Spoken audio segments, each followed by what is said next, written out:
Big ബോസിൽ ഇന്ന് എല്ലാവർക്കും ഒരുപോലെ ഇഷ്ടമുള്ള അക്ബറിന്റെ ബ്രദറും ബ്രദറിന്റെ വൈഫും കുട്ടിപ്പട്ടാളങ്ങളും ഇനി എല്ലാവരും ആകാംക്ഷയോടെ കാത്തിരിക്കുന്ന അക്ബറിന്റെ വാപ്പയുമാണ്. നമസ്കാരം. ഞാൻ കേട്ടൊരു കാര്യമുണ്ട്, അനിയന് വേണ്ടി ഞാൻ മാറിക്കൊടുത്തതല്ലേ ചേട്ടൻ? അങ്ങനല്ല. എല്ലാവരും ചോദിക്കുന്ന ഒരു ചോദ്യമുണ്ട്, കുത്തിത്തിരിപ്പാണ്, ഇവൻ ശരിയല്ല. ശരിക്കും ഞാൻ കണ്ടത് വെച്ച് ആസ് എ പ്രേക്ഷകർ എന്ന നിലയിൽ ആകെ ജനുവനായിട്ട് അതിനകത്ത് നിൽക്കുന്ന അക്ബർ മാത്രമേ ഉള്ളൂ. അവനെ കുറിച്ച് അറിയുന്നവർക്കായിട്ട് അവനെ അറിയുള്ളൂ. അല്ലാത്തവരോട് നമ്മളിത് പറയുമ്പോ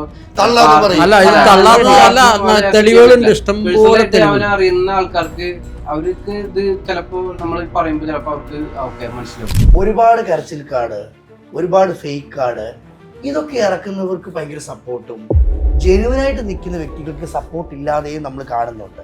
അതിലെന്തായിരിക്കും ബിഗ് ബോസ് പ്രേക്ഷക എന്ന നിലയിൽ തോന്നുന്നത്? പക്ഷേ ഞങ്ങൾക്ക് ഒരിക്കലും അതൊരു സത്യസന്ധമായിട്ടുള്ള ഒരു ഗെയിമായിട്ട് ഫീൽ ചെയ്തിട്ടില്ല. നെവിൻ എനിക്ക് നല്ലൊരു ഗെയിമറായിട്ട് തോന്നിയിട്ടുണ്ട്. ഈ നെവിനെ എല്ലാവർക്കും ഭയങ്കര ഇഷ്ടമാണ്. തീർച്ചയായിട്ടും നല്ലൊരു ഗെയിമർ അല്ലേ? നിങ്ങൾക്ക് എന്താ തോന്നുന്നു? നല്ലൊരു ഗെയിമർ ഇഷ്ടപ്പെടുന്നുണ്ട്. അതുപോലെ തന്നെ നമ്മളെ ഏറ്റവും വിഷമത്തിലാക്കിയ ഒരു കൂട്ടുകെട്ടായിരുന്നു അപ്പാനി അക്ബറും അല്ലേ? വിഷമം ആയിരുന്നു ഇറങ്ങിയപ്പോ. ഞങ്ങൾ എല്ലാവരും ഉണ്ട്, അവന്റെ വൈഫും ഉണ്ടായിരുന്നു ഞങ്ങളിട്ടത്. ആ എപ്പിസോഡ് ഞങ്ങൾ കാണുമ്പോൾ എല്ലാവരും ഭയങ്കരമായിട്ട് ഇമോഷണലായി കണ്ടിട്ട്. അക്ബറേ അക്ബറേ ഈ 16 ലക്ഷം ഉണ്ടെങ്കിൽ നമുക്കും നാളെ കപ്പടിക്കാൻ പറ്റുമോ?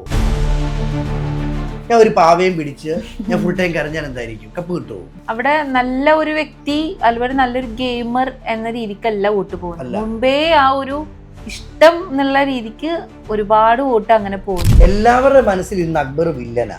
തീർച്ചയായിട്ടും തോന്നിയിട്ടുണ്ടോ? തീർച്ചയായിട്ടും അങ്ങനെ അതാണ് ആ ഒരു രീതിക്ക് പോകുന്നത്. പക്ഷെ അവനക്ക് മനസ്സിലായിട്ടുണ്ട്, ഞാൻ പുറത്തായാലും ഉള്ളിലായാലും വില്ലൻ തന്നെ ആയിട്ടാണ് നിൽക്കുന്നത്. അപ്പൊ അതിൽ അവനൊക്കെ പറഞ്ഞിരുന്നു, ഒരു ഹീറോ ഉണ്ടെങ്കിൽ ഞാനാണ് ഈ സീസണിലെ വില്ലൻ അവൻ തന്നെ പറഞ്ഞിട്ടുണ്ട്. പറഞ്ഞിട്ടുണ്ട്. ലാലേട്ടൻ വന്നിട്ടേ അക്ബർ എന്ന് വിളിക്കുമ്പോൾ എനിക്ക് സന്തോഷമുണ്ടോ? പിന്നെ തീർച്ചയായും ഉപ്പ ഭയങ്കര ഹാപ്പിയാണ് അത് കേൾക്കുമ്പോ. ഭയങ്കര ഹാപ്പിയാണ് ഉപ്പ. ഏതൊരു ഇൻസിഡന്റിന്റെ ആയാലും അതിന്റെ ക്ലാരിറ്റി കിട്ടണമെന്നുണ്ടെങ്കിൽ അത് അക്ബറിനോട് ചോദിക്കാറുണ്ട്. ഞങ്ങൾക്ക് ഫീൽ ചെയ്തിട്ടുണ്ട്. പുറമേലൊക്കെ എങ്ങനെയാണെന്ന് എനിക്ക് അറിയില്ല. ഏതൊരു ഇൻസിഡൻസ് ആണെങ്കിലും അത് അക്ബറിന്റെ വിഷയമാണെങ്കിലും അവതരിപ്പിക്കാനേ അതില് അവനെ കൊണ്ട് പറ്റത്തുള്ളൂ. ഇതോടെ പറ, എന്നക്കുവിന്റെ സ്വന്തം ചേട്ടൻ. എന്നക്കുവിന്റെ സ്വന്തം ചേട്ടൻ.